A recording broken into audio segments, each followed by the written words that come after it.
देखो, तुम लोग का ये सिक्स है। एक था जिसे मैथिली शरण गुप्त जी ने लिखा है। तो मैथिली शरण गुप्त जी का ऐसा था ना कि उनकी मतलब लेखनों में लेखनी में देखने को मिलता था राम भक्ति। तो राम भक्ति के बारे में अगर बात की जाए तो तुलसीदास जी ने जितना रामायण में लिखा है उससे ज्यादा जानने की जरूरत नहीं है। इवन वाल्मीकि जी ने भी राम का गुणगान किया है। अब अगर हम बात करें कि राम भक्ति के अलावा और भी कोई चीज रामायण में देखने की थी या नहीं थी, तो इसका सबसे बड़ा उदाहरण गुप्त जी ने मतलब कि मैथिली शरण गुप्त जी ने अपनी साकेत नामक रचना में उसका उल्लेख किया है। साकेत में उन्होंने बताया कि किस तरह रामायण में पूरा सब कुछ विस्तार में राम जी को लेकर के बनाया गया है, दिखाया गया है। उनकी हर एक एक पॉइंट ऑफ व्यू को, उनकी लाइफ में जो कुछ हुआ, मतलब हर एक एक चीज को विस्तार से दिखाया और समझाया गया है। लेकिन ये मैथिली शरण गुप्त जी ही एक अकेले ऐसे इंसान थे जिन्होंने साकेत में उर्मिला के बारे में चर्चा की।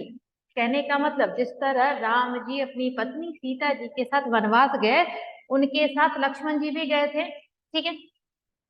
हर कोई राम और सीता के दुख के बारे में बात जरूर करता था, लेकिन किसी ने कभी भी उस तरफ ध्यान नहीं दिया कि लक्ष्मण जब अपने भाई भाभी के साथ वनवास चले गए, तो इधर लक्ष्मण के वियोग में उनकी पत्नी उर्मिला जो अकेले उस अयोध्या में रही, उसकी तरफ किसी का ध्यान नहीं गया।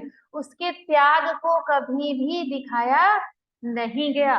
लेकिन अगर कहा जाए तो सबसे बड़ा त्याग उर्मिला ने किया था। 14 वर्ष बिना अपने पति को देखे, सुने, रहे, बात किए, अकेले रही। सीता जी ने बहुत सारे दुख किए, लेकिन सीता कहीं ना कहीं अपने पति के साथ तो थी। राइट।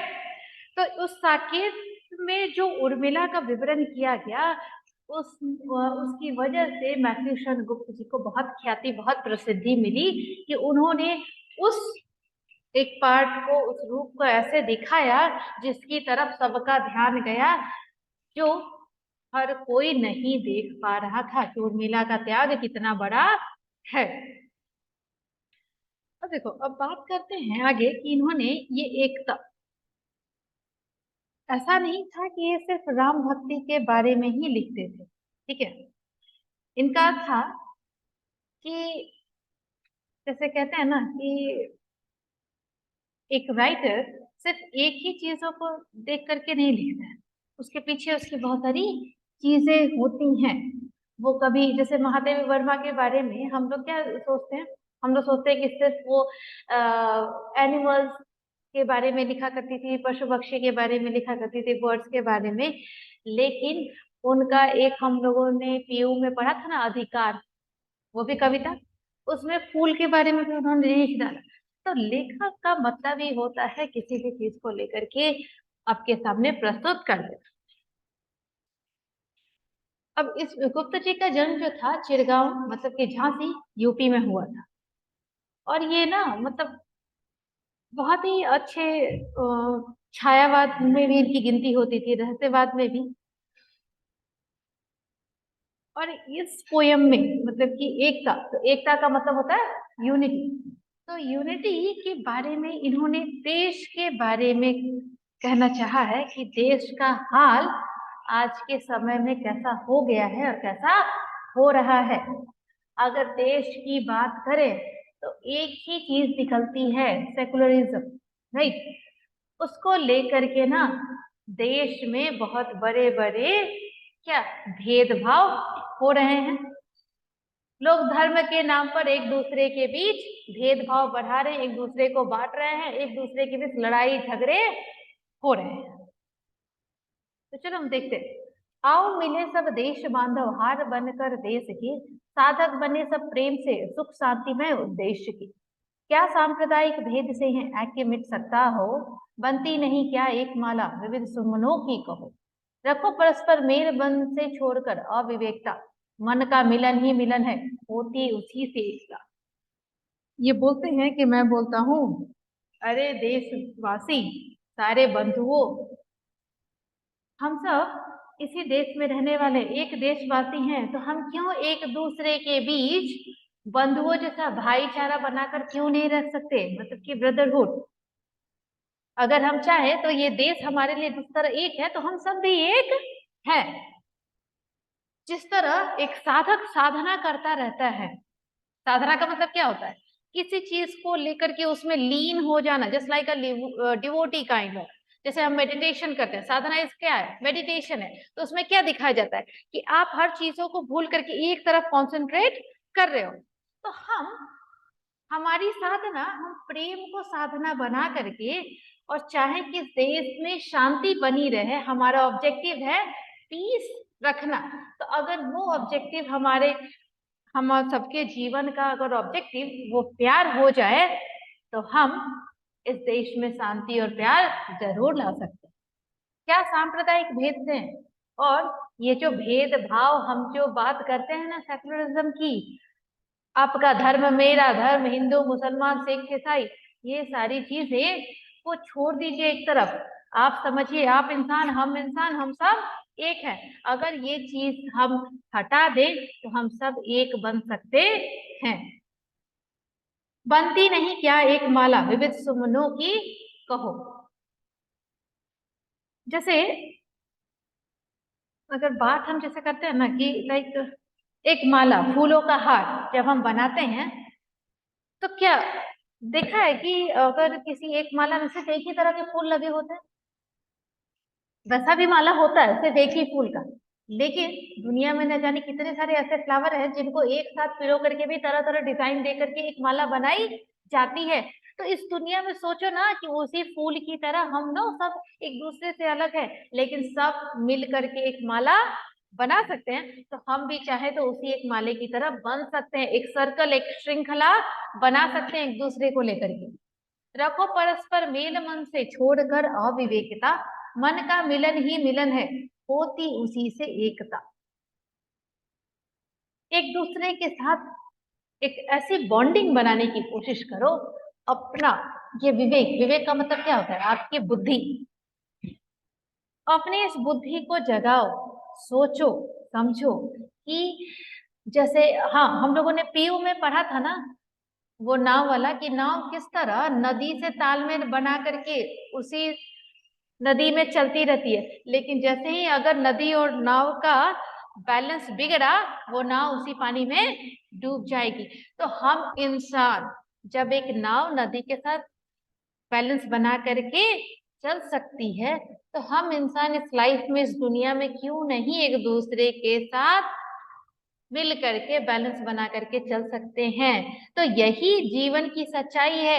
हर किसी को कहीं ना कहीं किसी ना किसी लेवल पे कॉम्प्रोमाइज करना होता है, एक दूसरे के साथ बैलेंस बनाना पड़ता है। मन का मिलन ही मिलन है, होती उसी से एकता। मतलब अगर आपका मन दूसरे के मन के साथ मिल गया, जैसे take a example, simple example, कि अगर दो दोस्त दो दोस्त कैसे बनते हैं, दोनों एक जैसा सोच रखते हैं, राइट, दोनों की सोच एक जैसी मिलती रहती है, दोनों को एक दूसरे की बात अच्छी लगती है, इसलिए दो दोस्त बन जाते हैं। तो कहने का मतलब कि जब तक आपका मन दूसरे के साथ ना मिला, आपको ये नहीं लगा कि आपकी बातें उससे मैच कर रही हैं, तब तक आपकी एकता भी नहीं दिखाई पड़ी। अकेले होकर के कभी भी एकता होती है? नहीं। जब तक लोग साथ ना मिले, एकता नहीं देखने को मिलती। बचपन में ही हम लोग कहानी पढ़े थे, मैंने भी पढ़ा है, तुमने भी पढ़ा होगा, कि एक किसान था जिसके 4 बेटे थे। उसने अपने बच्चों को एकता का पाठ पढ़ाने के लिए एक एक लकड़ी तोड़ने को दिया, और वही उसकी गठरी बनाकर तोड़ने के लिए दी, तो वो गठरी तोड़ नहीं पाया। उसी को एकता बोलते हैं। तो एकता में इतनी ताकत होती है कि आप जो चाहो उसे बदल सकते। तन मात्र के ही मेल से है मन भला मिलता कहीं, है बाह्य बातों से कभी अंतःकरण खिलता नहीं, है कार्य ऐसा कौन सा साधे न जिसको एकता, देती नहीं अद्भुत अलौकिक शक्ति किसको एक। देखो, सिर्फ शरीर के होने से आपका मन कभी नहीं मिल सकता।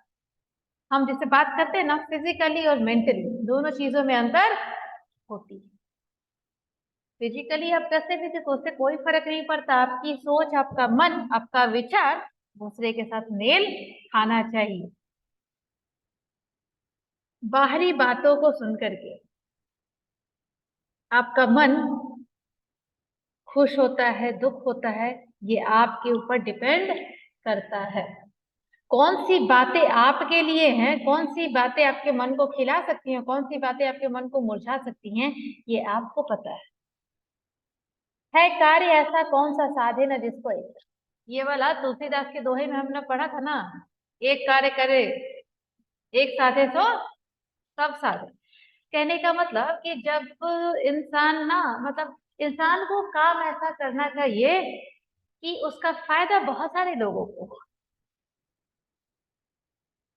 तरु सींच ही, ये वाला जो तुलसीदास में दोहा था कि हम पेड़ के जड़ में पानी देते हैं और पूरा पेड़ हरा भरा हो जाता है, उसी तरह इंसान को ऐसा काम करना चाहिए जो जितने भी आपके सराउंडिंग है, जितने से ज्यादा फायदे लोगों को हो सके वैसे काम करने चाहिए। सिर्फ अपने लिए सोच करके नहीं करना चाहिए। देती नहीं अद्भुत अलौकिक शक्ति किसको एक साथ। अलौकिक शक्ति का मतलब ना ऐसी शक्ति हाँ जो आपको ऐसे नहीं दिखाई देती, लेकिन जब आप यूनिटी में होते हो ना तो ऐसा लगता है कि सब लोगों ने मिलकर इतना बड़ा काम कर डाला। तो वहां पे ऐसा लगता है ना कि आपके पास कहीं से इतनी सारी पावर आ गई है कि आप लोगों ने सबने मिलकर कर दिया। लेकिन अगर किसी एक के पास भी उतनी सारी पावर होती तो शायद अकेला वो आदमी वही काम नहीं कर पाता। दो एक एकादश हुए, किसने नहीं देखे सुने। दो एक एकादश हुए का मतलब एक एक हम लोग क्या बोलते हैं, दो। लेकिन एक और एक को साथ में लिखो तो क्या दिखते हैं, 11, मतलब कि नंबर 11।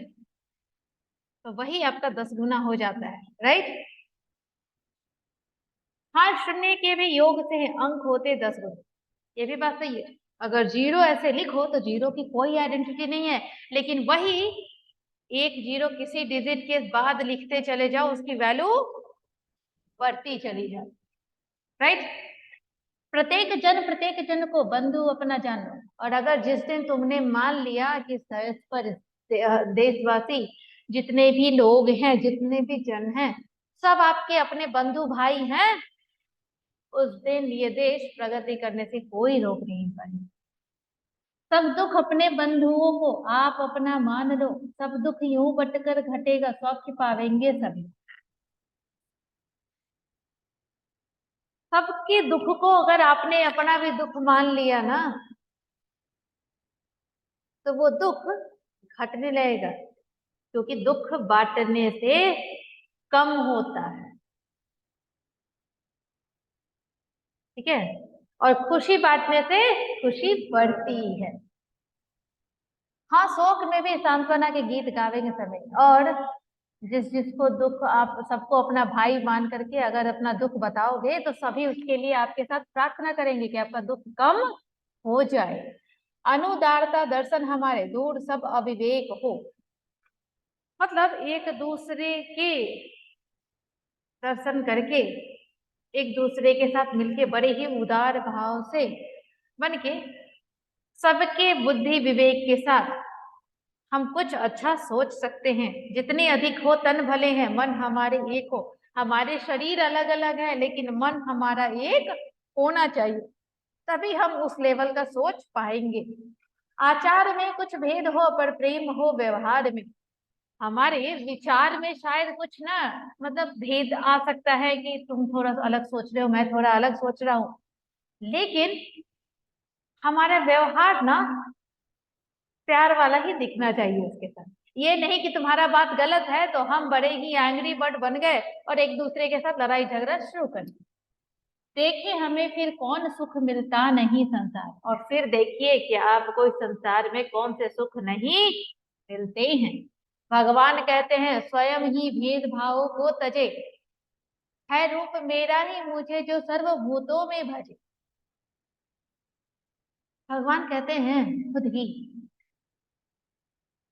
कि जो आप भेदभाव की बात आप करते हो ना, उस भेदभाव को आप एक बार हटा करके देखो, देखो कि कैसे आपका सब कुछ भला होता चला जाएगा।